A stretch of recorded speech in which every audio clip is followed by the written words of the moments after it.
Pour la deuxième année consécutive, un couple de faucons pèlerins s'est installé dans les hauteurs de l'église Saint-Jacques à Tournai. Dans 3 semaines, les oisillons prendront leur envol. Mais avant cela, une étape s'impose, celle du bagage des nouveau-nés.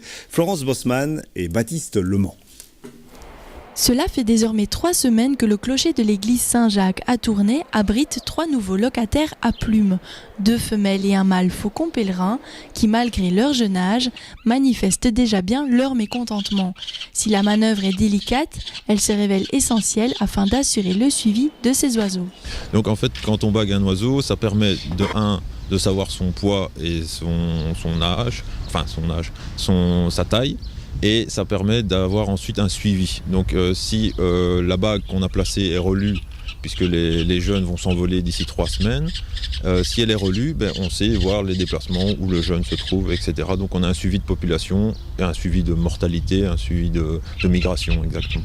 Mais l'opération permet également d'effectuer plusieurs prélèvements, une sorte d'examen médical afin de protéger ces jeunes oiseaux. Chaque plume va être encodée avec son ADN dans une base de données à l'Institut des sciences naturelles et ça permet d'avoir un contrôle lors de contrôles justement chez des particuliers qui auraient des oiseaux, des faucons ou dans des zoos, etc. pour voir si ce ne sont pas des faucons sauvages, puisque ici, les faucons sauvages doivent rester évidemment sauvages.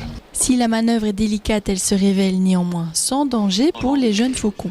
Alors c'est clair qu'il faut être précis, rapide, il ne faut pas monter avec une fanfare près du nid, quoi. Il faut être calme, mais il n'y a aucun souci pour la nicher. L'idée c'est quand même qu'on puisse garder ces oisillons en forme et qui vivent leur vie, quoi. Donc il faut savoir que les oiseaux n'ont pas spécialement d'odorat, donc le fait de les toucher, ils ne vont pas être rejetés par leurs parents. Pas de fanfare donc, bien au contraire. Seule une poignée de bénévoles de l'ASBL Loré du Pays des Collines était présente afin d'assister à cette expérience, une première pour ces passionnés. C'est magnifique de les voir si beaux, si petits et si gros en même temps, parce que c'est énorme comme oiseau, 3 semaines, 1 kilo ou presque. Dans la Cité des Géants, un autre couple couve actuellement 5 œufs dont l'éclosion est prévue pour la fin mai. De quoi grossir les rangs de la centaine de faucons pèlerins observés sur le territoire.